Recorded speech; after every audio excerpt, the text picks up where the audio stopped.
할렐루야. 반갑습니다. 드리고 싶은 말씀이 참 많습니다. 오늘 예배를 위해서 기도해 주신 대로 오늘 3월의 마지막 주일입니다. 그러면서 2025년도가 시작된 지도 석 달이 지나가 버렸습니다. 이렇게 또 후딱 지나가 버려가지고 벌써 이제 계절이 바뀌고 있습니다.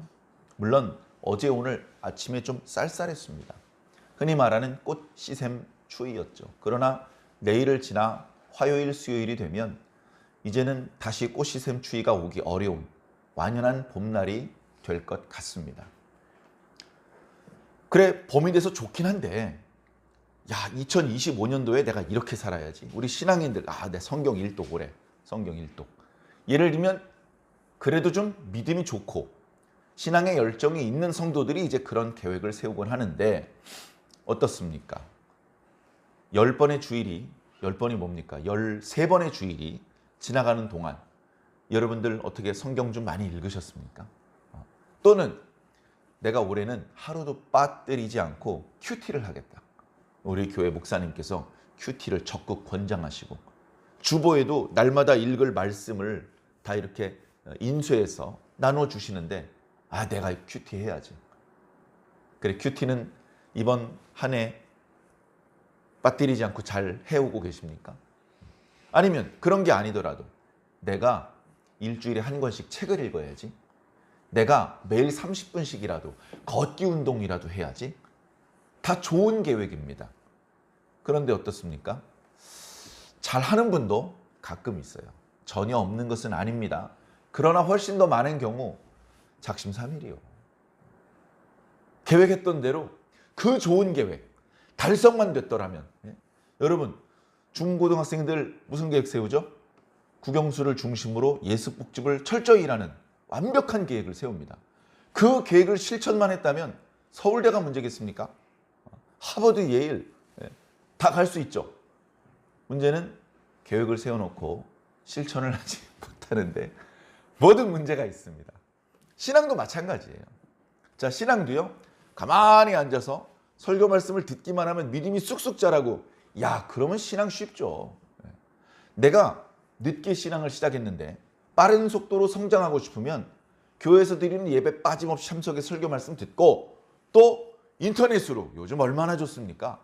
여러 가지 어플리케이션을 이용해서 다른 유명한 교회 목사님들의 설교도 계속 듣고 그러면 들은 만큼 믿음이 쭉쭉쭉 성장을 한다면 신앙 쉽죠. 천국 가기 쉽습니다. 그러나 어디 그렇습니까? 하나님께서는 말씀을 들은 양 그걸 보고 그 사람을 구원시켜 주시는 것이 아니고 그 사람들이 들은 말씀을 얼마나 실천했는지를 보면서 그 부분에 점수를 주시는 겁니다. 세상에서도 그렇다고요. 세상에서도 게임을 잘하는 친구들이 있습니다. 또는 승진을 빨리 하는 친구들이 있습니다. 또는 빨리 우등생이 되는 그런 친구들이 있습니다. 공통점이 뭐냐면요. 게임의 룰을 빨리 파악을 하는 거예요. 이 게임이 이렇게 하는 거고. 알았어. 게임을 어떻게 하는지 그 룰을 빨리 파악을 하는 거예요. 어떻게 해야 점수를 따는지를 아는 겁니다. 그리고 점수 따는 일에 힘을 쏟는 거예요. 공부 못하는 애는 뭐 합니까? 점수 딸 수 없는 일에 상당히 많은 시간과 정열을 낭비합니다. 그러다 보니 열심히는 했는데 점수는 별로 못 따요. 열심히는 했는데 결과가 별로 안 나오는 거예요. 구슬땀은 흘렸는데 가을철에 거두고 나니까 쌀이 몇 가만이 안 나오는 거예요. 게임을 어떻게 하는지 아직도 모르는 거예요. 어디에 시간을 써야 되고 무엇에 관심을 두어야 되고 그걸 모르는 거예요. 신앙도 비슷하더라고요. 어떤 사람은 신앙을 10년, 20년, 50년을 했는데도 아직도 하나님이 뭘 좋아하시는지 몰라요. 도대체 어떻게 하나님께 점수를 따는지를 몰라. 그런데 어떤 사람은 교회 다닌 지 석 달 만에 알아요. 신앙을 잘하려면 이렇게 해야 되는구나. 신앙을 잘하려면 이런 거 하면 안 되는구나. 그걸 딱 깨닫고요. 그대로 실천이 들어갑니다. 그게 교회 다닌 지 1년 됐는데 10년 된 사람 같아요. 말씀도 잘 알아요. 예배 시간에 졸지도 않고 지각도 안 합니다.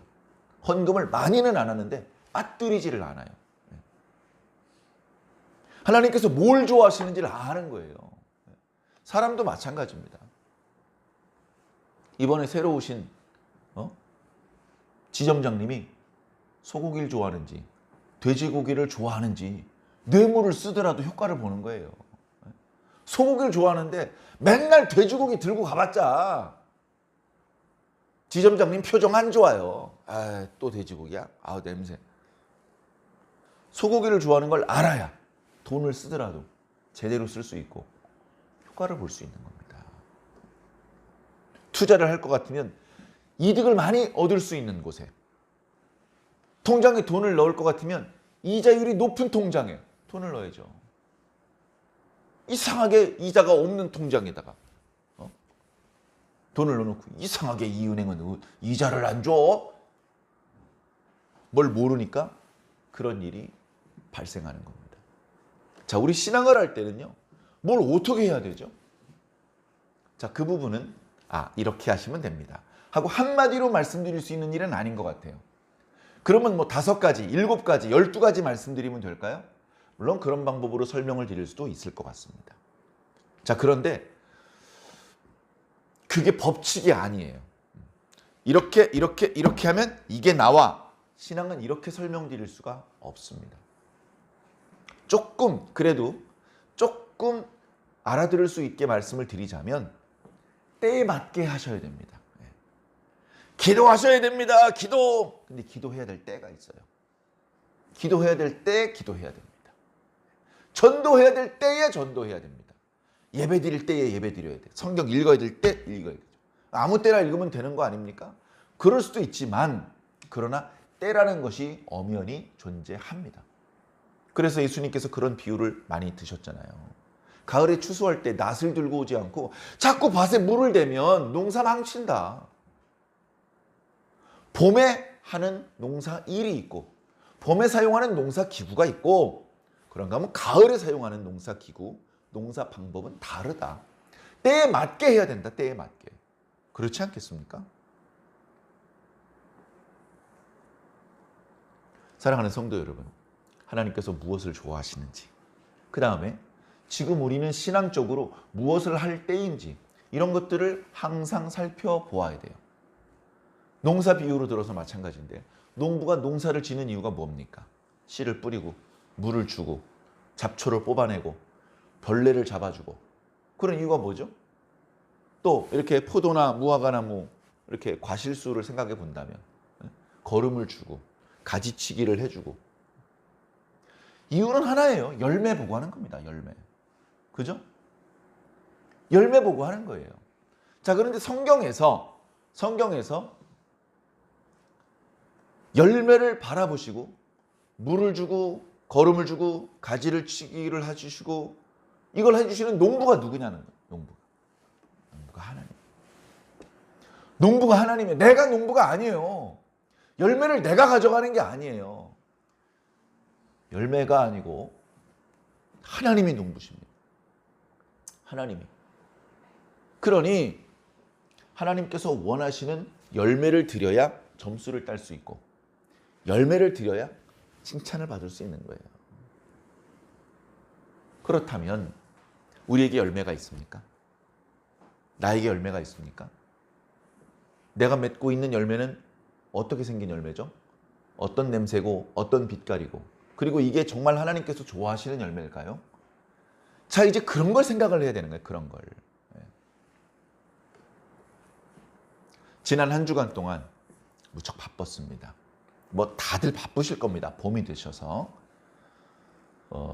지난 한 주간 동안 제가 활동한 것을 다 말씀드릴 수 없지만 조금 굵직한 거 몇 가지만 말씀을 드리자면 월요일 날은 배우는 일을 합니다.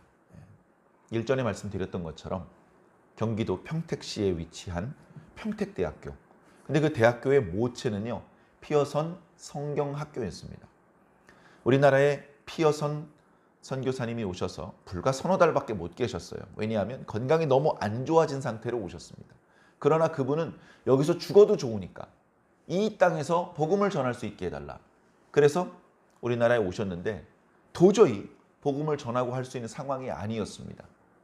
몇 달 요양을 하다가 도저히 안 돼서 미국으로 돌아가셨고, 미국으로 돌아가셔서 몇 달 못 뛰어서 소천하셨습니다. 그런데 미국에 돌아가셔서 이 목사님께서, 이 목사님의 사역은 그냥 조그마한 교회 목사님이 아니고 거의 사도 바울과 같은 사역을 하셨던 목사님인데, 그 목사님께서 유언을 남기시는데 다른 나라도 아니고 대한민국에 성경 학교를 세우고 싶다. 그래가지고 그 목사님을 존경하는 모든 지인들이 선교 헌금을 모아가지고 대한민국의 서울에 성경 학교를 세웁니다. 당시 서울은요, 정말 이 상하수도가 잘 안 돼 있어서 그냥 오물 냄새가 사방에서 나는 그런 곳인데, 조선 정부의 땅을 이렇게 받아가지고 피어선 학교를 세웁니다. 너무나 멋있는 건물을 세운 거예요. 너무나 멋있는. 그 주변에 막 이렇게 초가지붕, 뭐 이런 그런 어떤 진흙탕길 이런 거에 어울리지 않는 너무나 멋있는 돌로 된 그 아름다운 건물을 지었어요. 그게 피어선 성경학교의 시작이었습니다. 그런데 서울시가 개발이 되고 발전하는 과정에서 그 자리가 너무 중요한 땅이야. 경복궁에서 별로 멀지 않은 곳에 있는 곳이. 그러다 보니까 이전을 해달라고 부탁이 들어옵니다. 그래가지고 그러면 다른 땅을 좀 제공해 주십시오. 그래서 평택 변두리에, 평택 지금 가보면 평택하고 안성시하고 경계선에, 그러니까 평택으로 말하면 저 끄트머리에 그 산자락을 내어준 거예요. 그래가지고 돈이 많이 들었을 텐데도 서울에 지었던 그 피어슨 홀을 그대로 해체해서 평택에 그대로 다시 지었습니다. 지금도 학교에 그게 있습니다. 그리고 그 건물을 중심으로 이제 건물들이 하나씩 늘어났고, 학교 이름도 피어선 신학대학이 아니라 평택대학교라고 일반 대학이 되었고 종합대학이 되었죠. 그래서 지금 많이 커졌고 예전보다 더 규모 있는 활동을 하고 있는데, 제가 이제 그 학교에 공부를 하게 되었습니다. 그러니까 월요일 날은 배우는 일을 하는 것이죠. 그리고 어저께는 경기도 안산시에 가서 카르포스 총리신학연구원에서는 제가 교수 신분으로 학생들을 가르치는 역할을 했습니다. 그러니까 배우는 거하고 가르치는 게 저는 개인적으로 너무 좋습니다. 그래서 막 신나게 배우고 그 다음에 신나게 가르치고, 그거 말고도 목요일 날 이제 전주 대학교에서 신입생들을 대상으로 이렇게 또 채플 리더 역할을 하는데, 하나님께서 도와주지 않으시면 감당할 수 없겠죠. 그 일들이야말로 그 외에 소소하게 제가 개인적으로, 제가 하나님의 종 김은상이기도 하지만 자연인 김은상이기도 하잖아요. 그 자연인으로서 여러 가지 또 활동도 있지만 뭐 그거는 그렇게 중요한 일은 아니고, 하나님의 종으로서 하는 활동들은 그런 활동들이 있습니다. 그래서 열심히 배우는데, 지난 월요일 날 배웠던 내용 중에서 지금 제가 방금 드렸던 이 말씀이 참 가슴에 깊이 새겨졌어요. 너무나 몰랐던 말씀은 아니에요. 너무나 잘 알고 있는 말씀이었지만 유난히 더 강하게 제 마음속에 새겨졌습니다. 그래서 그 감동을 받는 순간 제가 무슨 생각을 했겠습니까? 돌아오는 주일 우리 사랑하는 성도들에게 이걸 나누어야지. 자, 하나님 나라가 있습니다. 하나님 나라.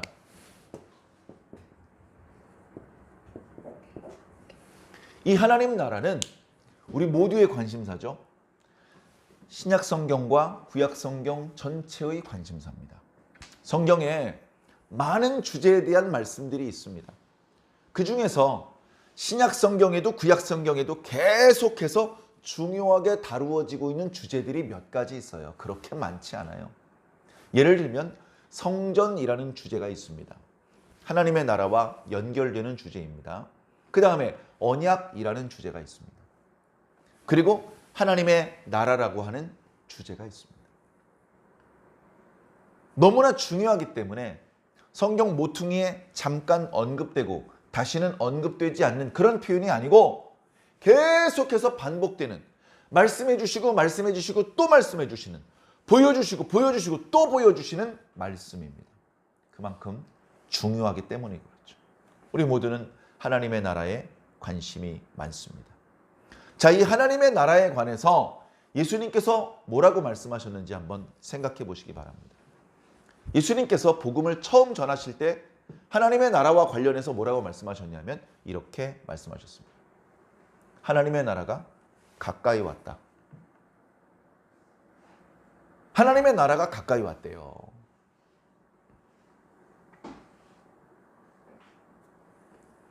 그러니까 회개하라는 것이죠.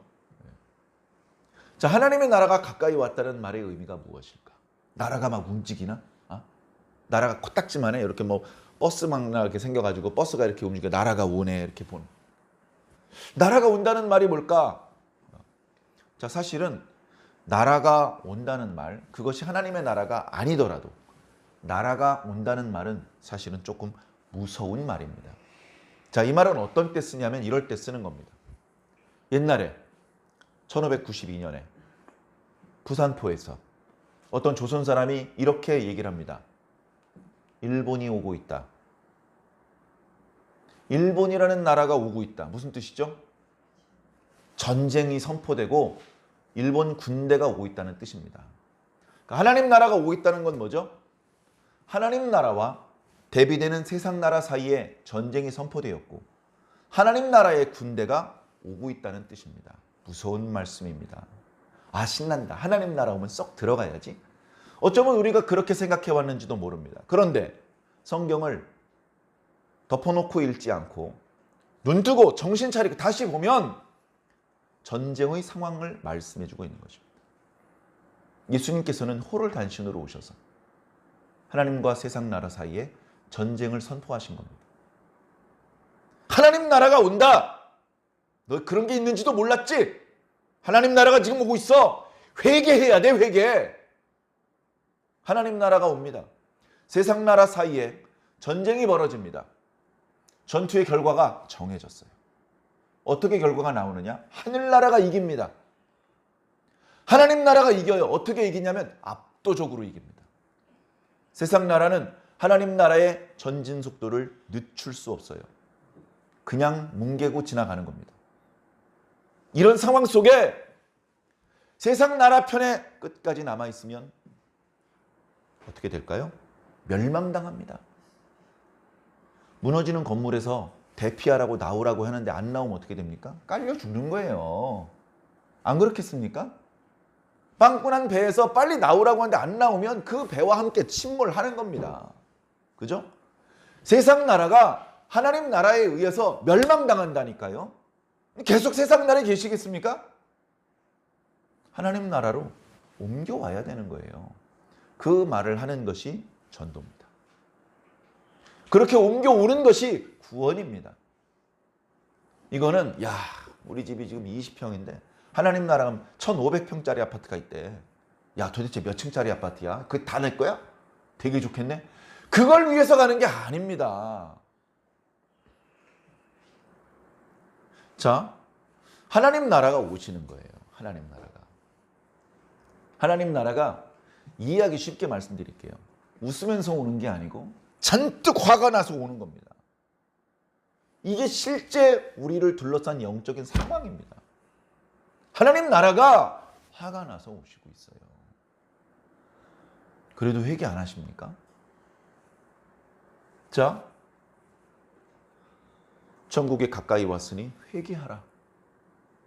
시간이 많을까요? 얼마 없을까요? 시간이 얼마 없어요. 도끼가 이미 나무 뿌리에 놓여져 있답니다. 도끼가 뭐 놀러 소풍 나왔습니까? 왜 나왔을까요? 멸망시키려고 온 거예요. 멸망시키려고. 도끼가 가지를 찍을 수도 있고 밑둥을 때릴 수도 있습니다. 어디가 됐든 도끼가 닿으면 망하는 거예요. 죽는 겁니다. 도끼와 강력하게 충돌을 일으키기 전에 회개해야 돼요. 회개. 자, 여러분 회개하셨습니까? 회개했는지 안 했는지 잘 모르시겠죠. 회개. 아이고 죄송합니다. 제가 죄인입니다. 이렇게 말하면 회개인가요? 도대체 뭐가 회개죠? 자, 회개를 했는지 안 했는지 일본말로 아리까리 하시다면 정확하게 기준을 말씀드리겠습니다. 열매를 맺었으면 회개한 겁니다. 그죠? 그것을 회개에 합당한 열매라고 말씀하시는 거예요. 회개에 합당한 열매를 맺었니? 넌 회개했구나. 넌 도끼와 만날 일이 없어. 넌 걱정하지 마. 이렇게 되는 겁니다. 구원받는 건 엄청나게 좋은 거예요. 도끼를 안 만나도 되는 일이란 말이에요. 그래, 하나님께서 복 주시는 일, 그것은 하나님께서 심판하시는 일, 도끼를 휘두르시는 일과 동시에 이루어집니다. 구원과 심판은 동전의 양면이기 때문에 항상 동시에 집행이 됩니다. 그때 선택을 잘해야 돼요.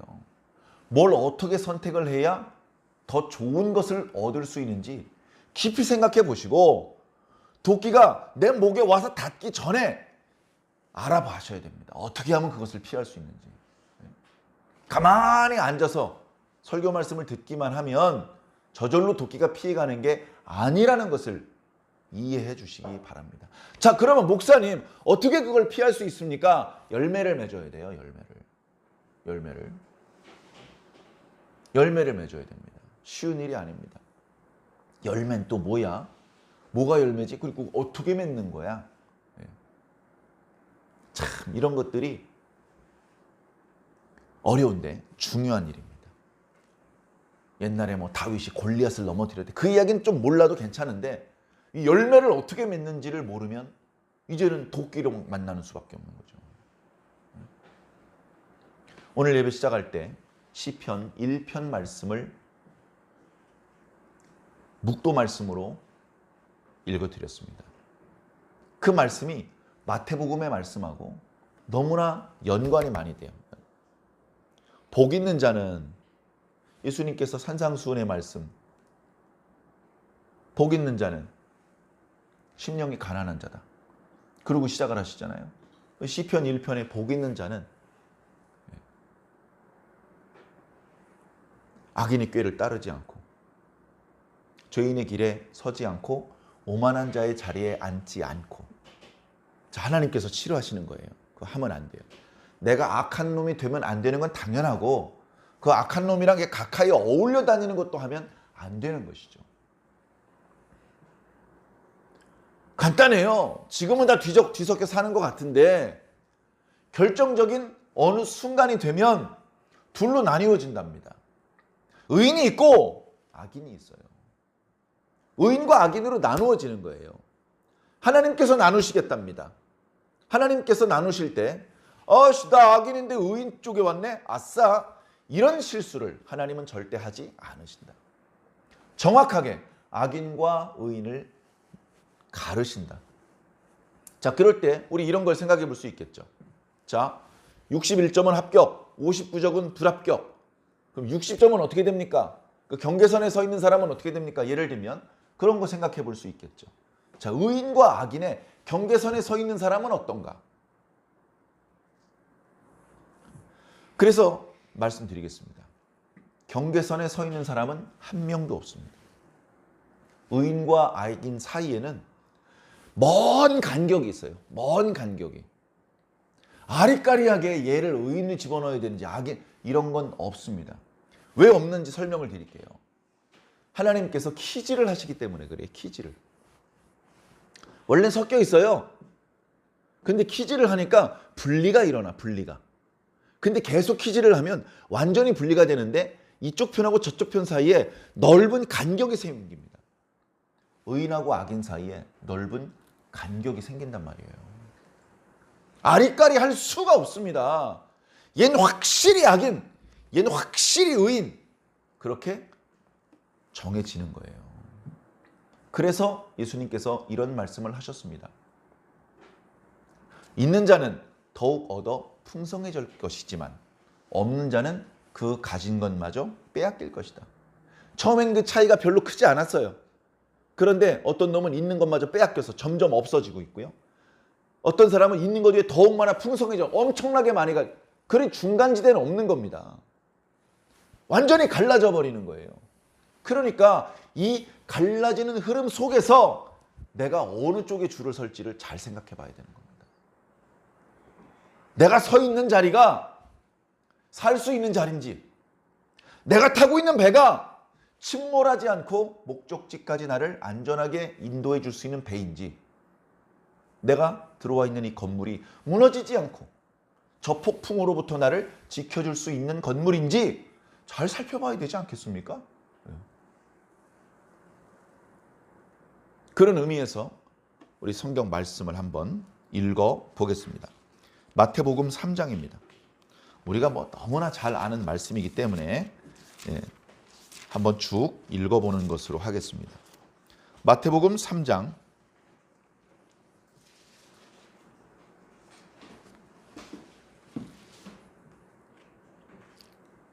2절을 보겠습니다. 자, 3장 말씀은 세례자 요한이 하는 말입니다. 세례자 요한을 통해서 하나님께서 주시는 말씀이죠. 자, 2절에 세례자 요한이 뭐라고 말을 하느냐? 회개하라, 천국이 가까이 왔다. 자, 이 마태복음은요, 유대인들을 위해서 쓴 거예요. 구약의 성경, 또 사두개인이니 바리새인이니 하는 유대인들의 풍속을 잘 아는 사람들을 대상으로 쓴 책입니다. 그러다 보니 설명이 없어요. 바리새인은 무슨 사람들이야, 이런 설명이 없어요. 근데 요한복음은 구약 성경도 모르고 또 어떤 유대인들의 문화를 모르는 사람들이 썼기 때문에 바리새인, 사두개인이라는 표현이 최소로 나오고 대부분 유대인이라는 표현만 쓰고 있고, 어떤 어려운 말이 나오면 설명을 해줍니다. 메시아는 해석하면 그리스도란 뜻이야. 예를 들면 그런 식으로 어떤 아람어라든가 히브리어, 구약 성경, 유대인들의 풍속을 모르는 사람들을 위해서 기록된 복음서가 요한복음서입니다. 자, 마태복음은 유대인들을 대상으로 쓴 그런 말씀이기 때문에 하나님의 나라라는 표현을 잘 안 써요. 유대인들은 하나님이라는 단어 자체를 입에 올리는 것을 금기시합니다. 왜? 이 더러운 입에 그 거룩하신 분의 이름을 담을 수가 없는 거예요.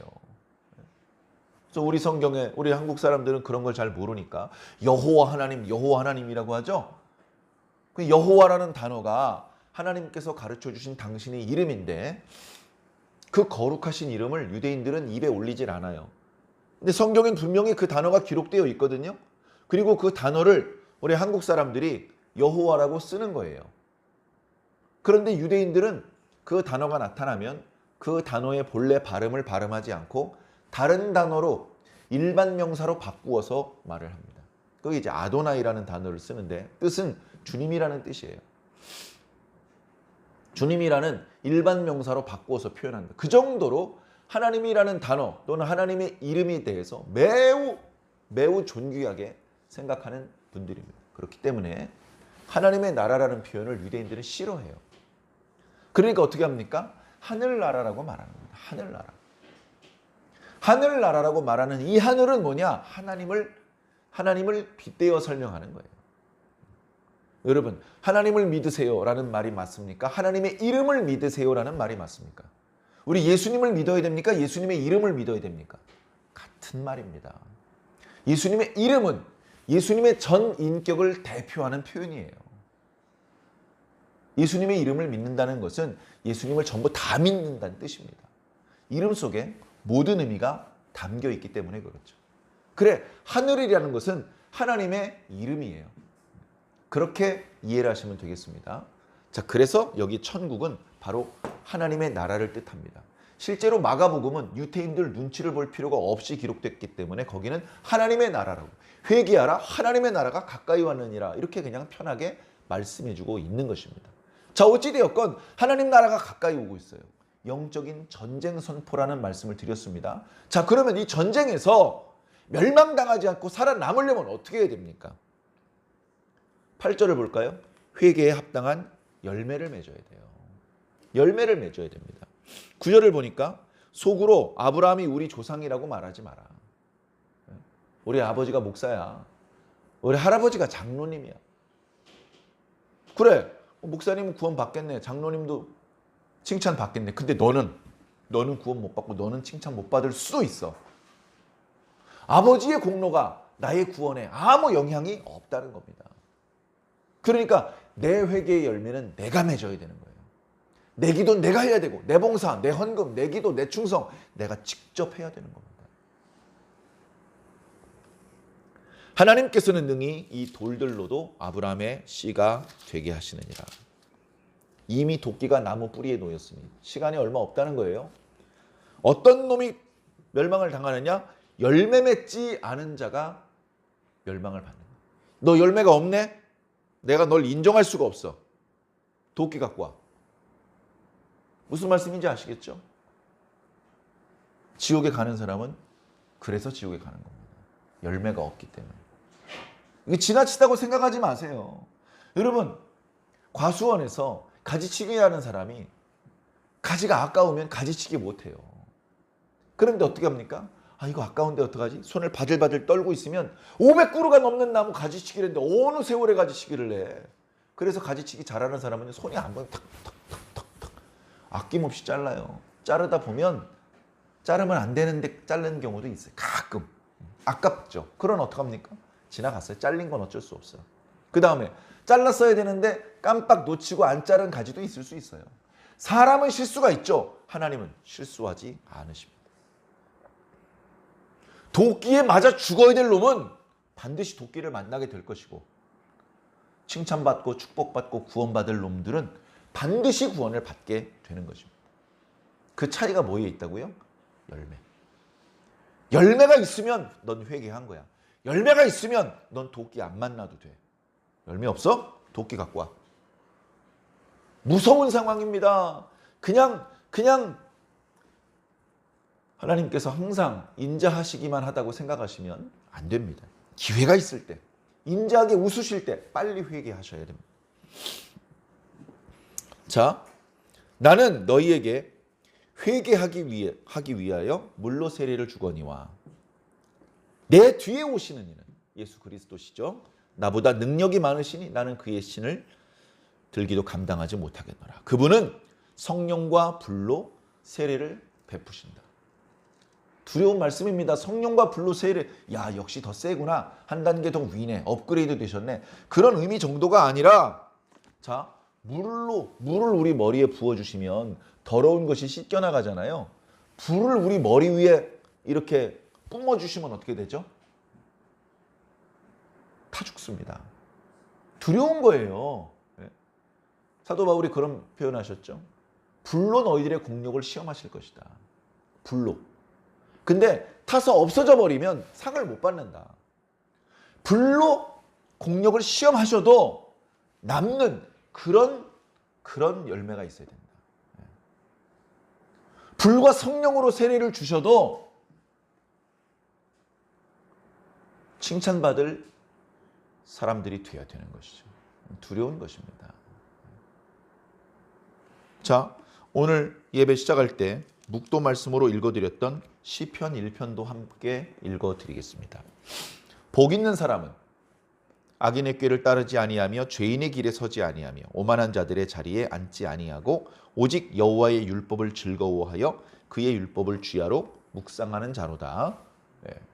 하나님 중심, 교회 중심, 예배 중심, 말씀 중심으로 사는 분들이죠. 자, 그런데 그들은 시냇가에 심은 나무가 철을 따라 열매를 맺는 것처럼, 그죠? 때에 맞는 열매를 맺어야 됩니다. 그 잎사귀가 마르지 아니함 같이 그가 하는 모든 일이 형통하리로다. 왜 형통한가 봤더니요, 맨 마지막 6절을 보니까 의인의 길든 여호와께서 인정하신대요. 할렐루야.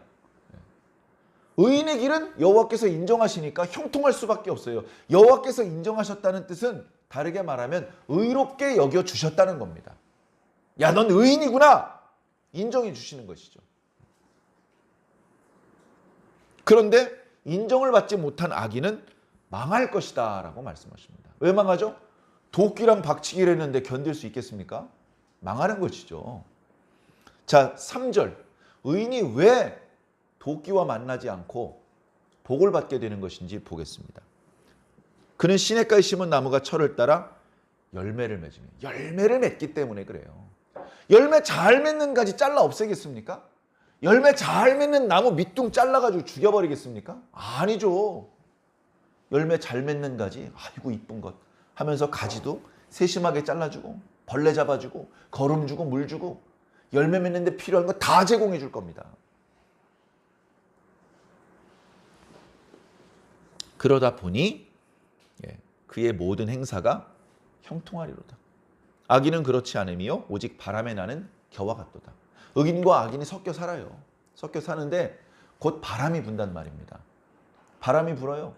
예레미야서 말씀 보면 이 바람은 그냥 산들바람이 아니에요. 하나님의 심판의 바람이에요. 그러면 그 바람을 견디는 사람이 있어요. 그런가 하면 견디지 못하고 나라가 없어져 버리는 사람이 있겠죠. 우리는 견디는 사람이 돼야 됩니다. 바람이 불어도 나라가 없어지지 않고 끝까지 남아있는 자들이 되어야 되는 것이죠. 근데 악인들은 기고만장하고 큰 소리는 세계 제일인데 하나님의 바람이 불으면 나라가 없어져 버립니다. 악인들은 심판을 견디지 못합니다. 의인들의 회중에 들어오지도 못합니다. 사랑하는 성도 여러분, 말씀을 읽으면서 우리가 악인 편에 속해야 될지 의인 편에 속해야 될지 이거는 어렵지 않아. 너무나 명확해. 우리는 의인 편에 속해야 됩니다. 복받고 구원받고 칭찬받고 좋은 거 다 받아가는 의인 쪽에 서야 되는데 어떻게 해야 그렇게 설 수 있느냐. 저는 시냇가에 심은 나무가 철을 따라 열매를 맺는 것 같이 열매를 맺어야 되는 거예요. 요한복음 말씀 얼마 전에 묵상을 했죠. 열매 맺는 방법에 대해서 명확하게 말씀해 주셨습니다. 열매는 엄밀한 의미에서 우리가 맺는 게 아니에요. 우리에게 열매가 달리지만 사실은 뿌리가 다 하시는 겁니다. 농부가 다 하시는 겁니다. 우리는 농부의 제공을 받아서 뿌리의 제공을 받아서 그냥 열매가 우리 옆에 달리는 것뿐인데 열매 맺는 방법은 가지가 몸통에 붙어 있기만 하면 되는 거예요. 몸통에 붙어 있기만 하면 열매를 맺을 것이다. 그러면 내 아버지께서 너희를 사랑하실 것이다.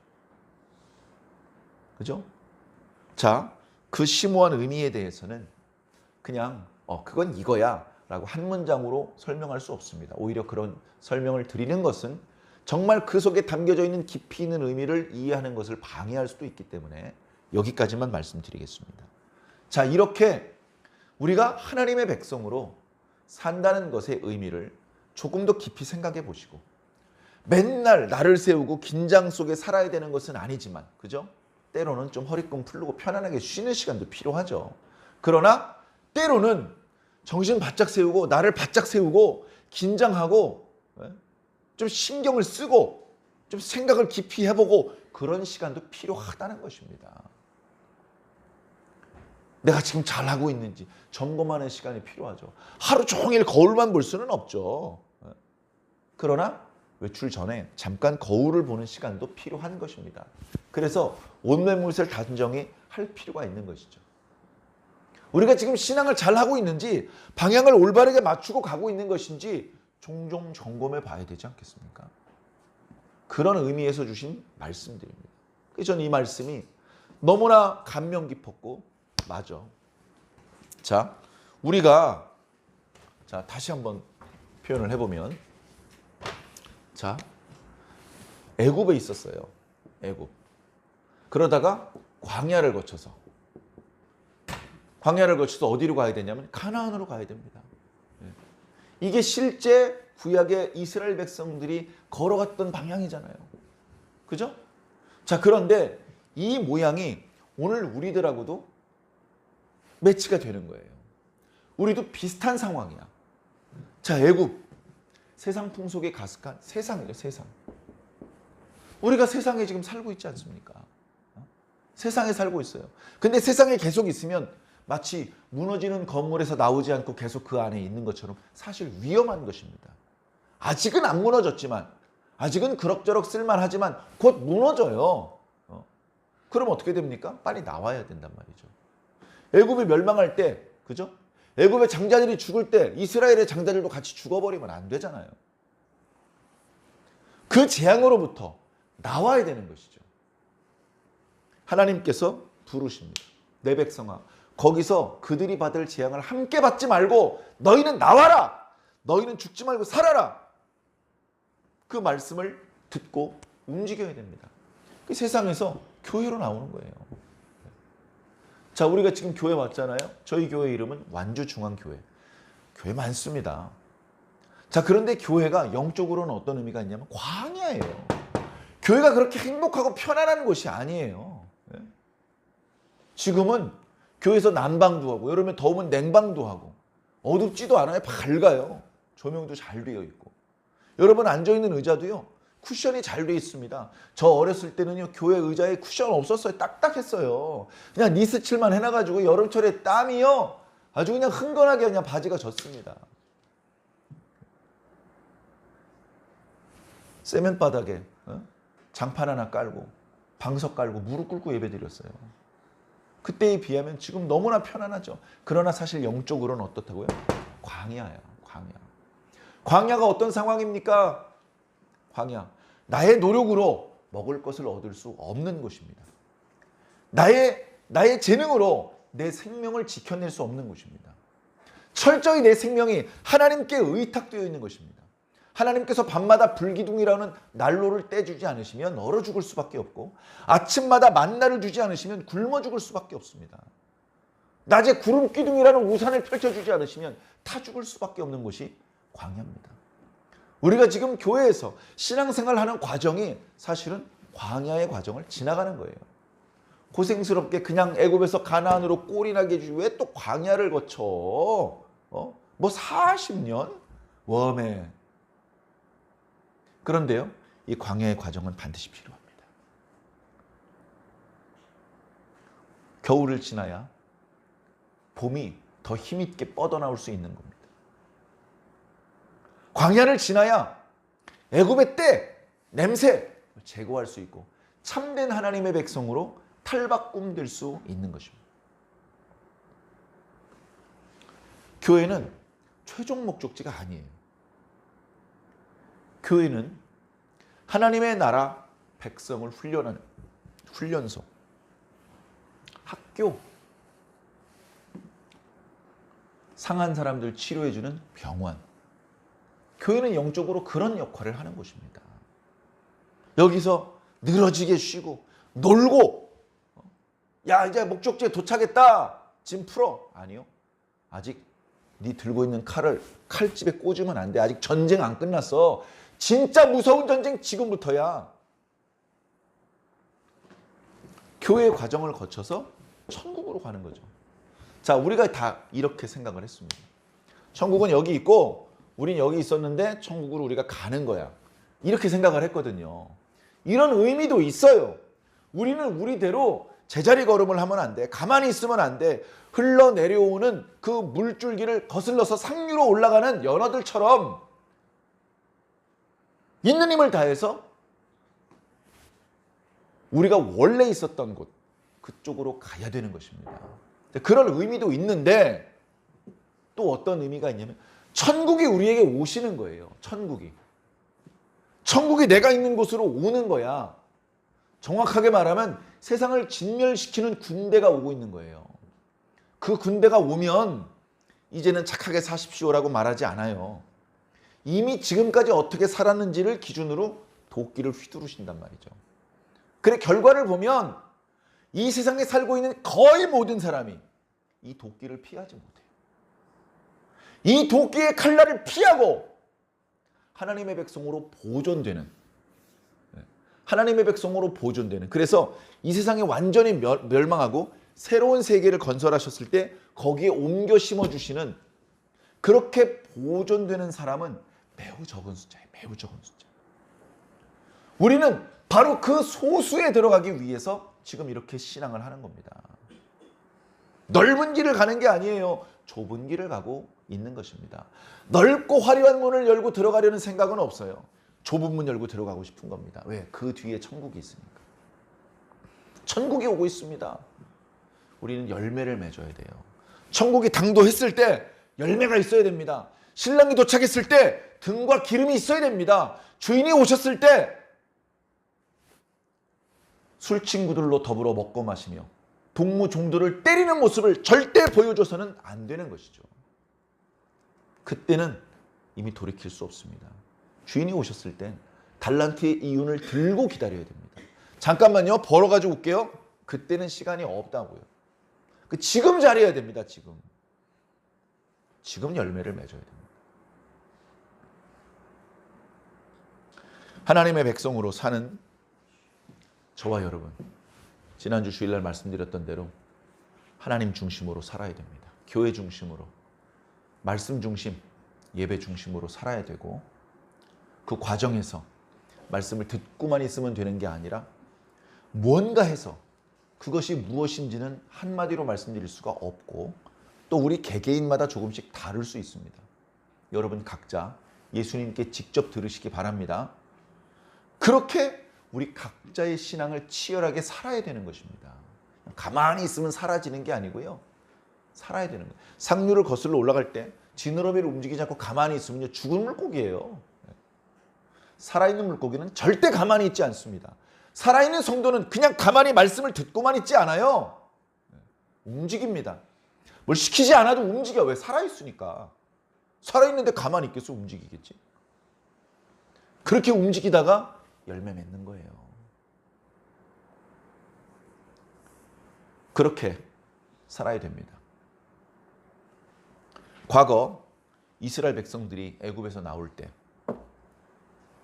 우리 민수기 말씀 1장과 2장을 보면 어중이 떠중이나 마찬가지였던 이스라엘 백성들을 하나님의 군대로 재편하시죠. 군대를 계수하시고 부대를 편성하시고 부대를 배치하십니다. 그 군 부대에 포함되지 않는 세금과 병역이 면제되지만 하나님을 위해서 봉사하는 레위 사람들의 임무를 부여해 주십니다. 자, 그러면 준비가 끝날 것 같아요. 이제 다 된 것 같아요. 이제 출발하면 될 것 같아요. 근데 5장과 6장 말씀을 지난 한 주간 동안 묵상을 해보니까 그게 아니야. 이스라엘 백성들, 당시 애굽에서 지금 광야에 나와 있는 이 이스라엘 백성들의 최종 목적지는 가나안이 아니에요. 그들이 달성해야 되는 최종 목적지는 가나안 땅이 아니고 하나님의 백성다운 성품이에요. 그래서 5장과 6장은 그걸 말씀해 주시는 겁니다. 가나안 땅을 정복했더라도 그들이 아직도 애굽의 때를 벗지 못하고 주머니 속 깊숙한 곳에 거기서 챙겨나온 우상단지를 소중히 여기고 있다면 가나안 땅, 넓은 땅 차지한들 무슨 소용이 있습니까?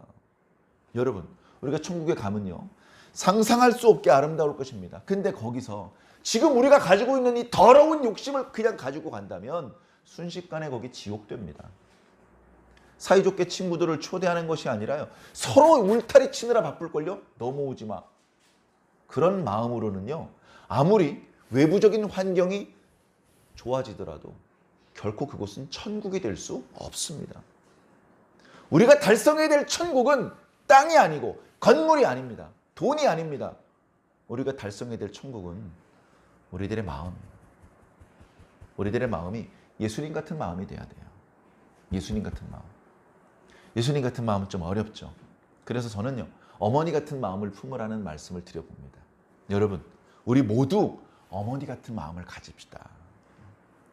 그거 쉬울 것 같아요? 어머니 같은 마음이 어떤 마음이냐면 이런 거예요. 그 사람의 성품과 상관없이 그 사람을 사랑해 주는 마음. 그게 어머니의 마음. 우리 어머니가 우리를 그렇게 사랑하셨어요. 그 사람의 행위와 상관없이 그 사람을 사랑할 수 있겠습니까? 우리 못된 짓 했는데도 우리 어머니 우리 사랑하셨어요. 그게 어머니의 사랑이에요. 예수님의 사랑은 그거보다 더 큰 사랑이에요. 그게 우리가 달성해야 될 목적지고 최종적인 우리가 얻어야 될 상태.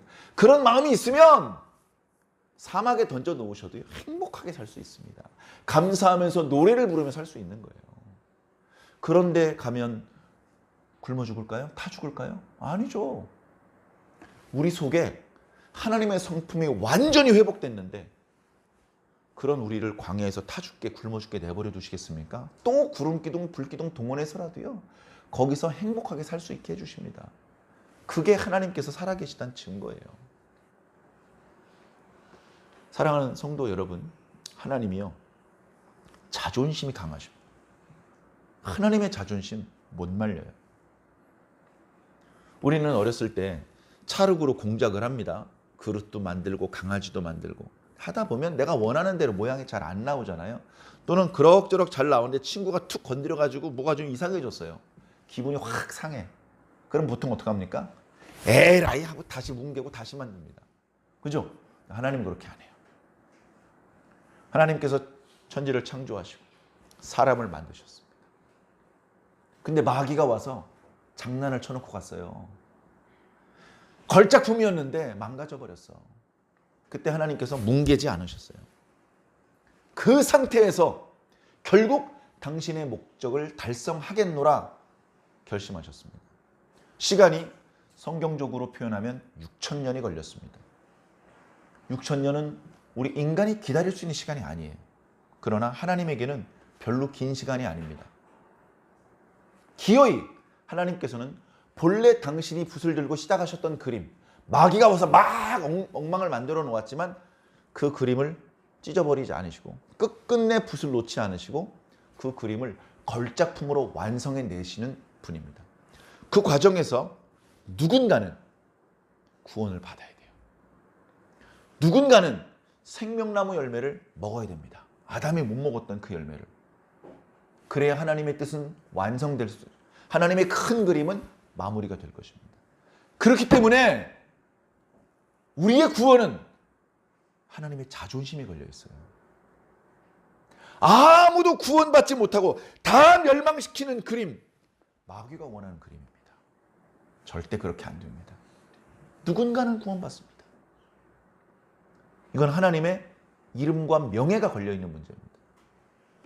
그런 상황이기 때문에 우리가 조금만 잘하면 용서받을 수 있고, 우리가 조금만 잘하면 그 조금 잘한 것을 크게 잘한 것으로 상 받을 수 있어요.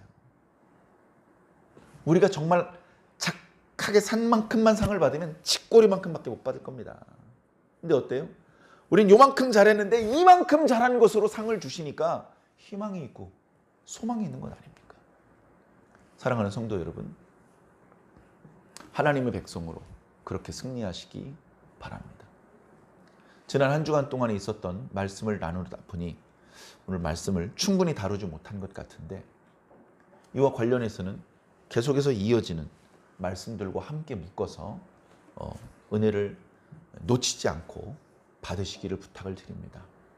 오늘 말씀의 내용을 간략하게 말씀드리자면, 하나님의 일을 할 때 다 함께 하자는 것이죠.